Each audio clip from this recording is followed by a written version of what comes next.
Good morning, good evening, good afternoon, whatever the case may be. Welcome to a Way Offside Short. It's been a wild 24 hours in college football as the landscape of the sport has changed dramatically with NIL and the transfer portal. Things are taking a dramatic turn, and it seems like the University of Alabama and their starting quarterback, Nico Iamaleava. I think I said that right. Whatever. Nico, we'll call him Nico. Nico and the University of Tennessee are at the center of this. It was reported yesterday that with the spring window about to open, that there were pretty much contract negotiations going on between Nico, his family, and the University of Tennessee regarding his NIL contract. Now, Nico had already had a legitimate NIL contract in place with UT. We know this. Everybody knows this. Not a big deal. UT is a big NIL school. They've got the pilot emblem on the middle of their field.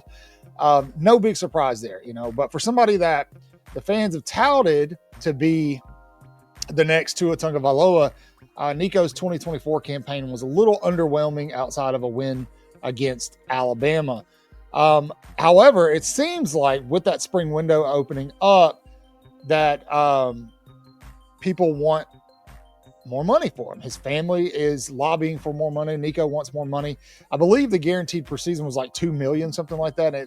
The word on the street is that the ask has gone up to $4 million.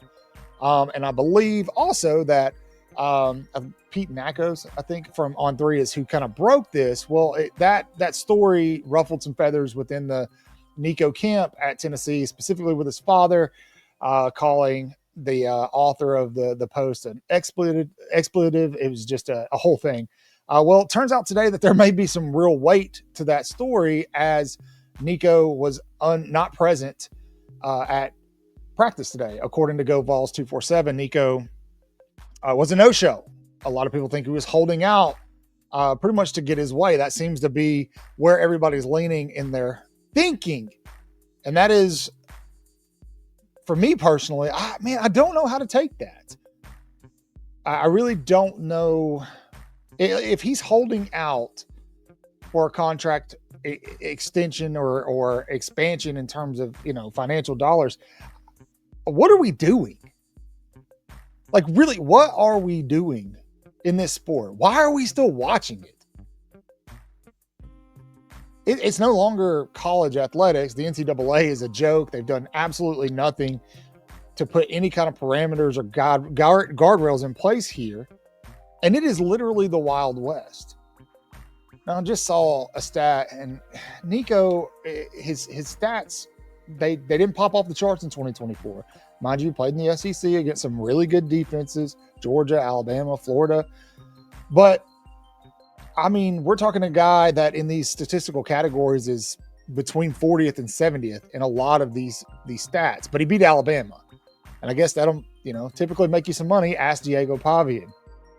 But just the bigger picture here and how dangerous it is and how just off course college football has gotten from what it is meant to be, it's really kind of stomach churning. And I get it. As Alabama fans, we hate Tennessee and it's fun to make fun of, but basically the same thing happened to us, earlier in the year with Mbakwe. He threatened to test out the portal waters, see what was going to happen. Alabama put together a deal that he found attractive enough to stick around. I don't know if he ever actually intended on leaving or if it was just, playing the game. But we see this with head coaches a lot in college football. Jimmy Sexton is notorious for this, right? Let's put a little feeler out there.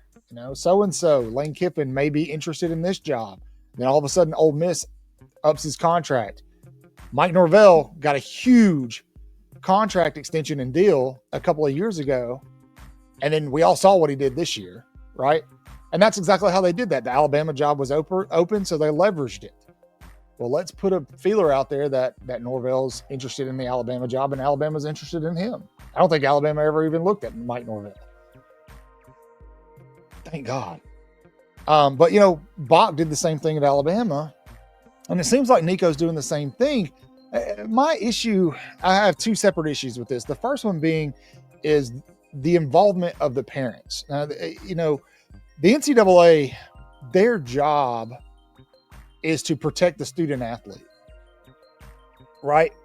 So if the parents are this involved in negotiating contracts and NIL packages and this and that, the NCAA is not doing their job in protecting the athlete, because that's their position. At that point, when I give my son over to a university athletic program, I'm giving my trust to that university and the NCAA to say, you're going to care for my student athlete.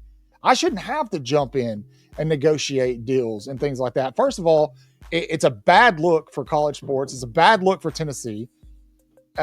And so I don't know what I'm doing. A lot of these people don't know what they're doing. They don't know how to estimate the value of their kid's worth. And there's a lot of bias. You know, I want my son to make $5 million. Well, my son's probably not worth $5 million or $4 million a year. It's wild. It's wild. So that's my first issue. And then the second issue is just the integrity of the sport in general. These kids, and that's what they are, kids that are supposed to be students, are holding these $1 million brands hostage. They are in a position where they can hold these $1 million brands hostage to where you have to meet their demands. And that's what, if this story holds true, a lot of this is alleged, but if this story holds true, that is what Nico's done to the University of Tennessee. Now, I'll be interested. Most of our audience are Alabama fans, Tennessee fans. I would love to know how you feel about this situation. In all honesty, does it bother you? Does it make you feel kind of iffy about Nico? Do you think for the kid, if he can go get $4 million a year, that's great. But how does it make you feel about his loyalty to your program? For me personally, if I've got a quarterback that's got the stage that he's got and put up the numbers that he put up, you know, and he's asking for that kind of money, is he loyal to the dollar or is he loyal to the program? I want a quarterback who's loyal to the program. It's hard for me to accept that he's loyal to the program when he's missing spring practice because he wants more money. And who advised him to do that? I think back to the days where I played sports as a kid. There's no way, if my parents were like, no, you have to sit out practice because of this and that, there's no way I would have done it. I would have listened to my coach, right? So that loyalty has shifted at some point in time. And maybe I'm just a boomer and old head and it's hard for me to digest. Man, what is happening to college sports? Really? Like, what? Where did we go wrong? It's sad, honestly, because it's just not what we remember. It's not what we fell in love with. It's not. The tradition and the pageantry is still there to an extent, but it's just, there's something about it, at least for me, that doesn't feel the same. And this is a big part of it. I can't even go buy my favorite player's jersey because I don't know if they're going to be there next year. Anyhow, and the NCAA, if anybody from the NCAA is listening to me, you're cowards. You're not going to do anything to fix it. You've had ample opportunity. You're too busy fixing things that aren't broken. Nobody's saying that these guys shouldn't be paid. They shouldn't be compensated for what they're doing. But there's got to be some regulation. There's got to be. You've got college athletes making more than college coaches. You got to do something. Shit or get off the pot. Anyway, that's all I got. Be sure to leave your thoughts and opinions and comments in the comment section. Give the video a big thumbs up. And as always, we need you to subscribe. If you're new here, we do new shows every Thursday night. So we would love for you to subscribe and just be part of the Way Offsides family.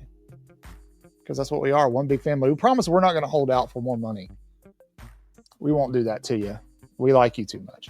So, as always, you know the drill. Say your prayers, read your Bibles, wash your hands, horns down, beat Auburn and LSU and Tennessee too. Roll Tide.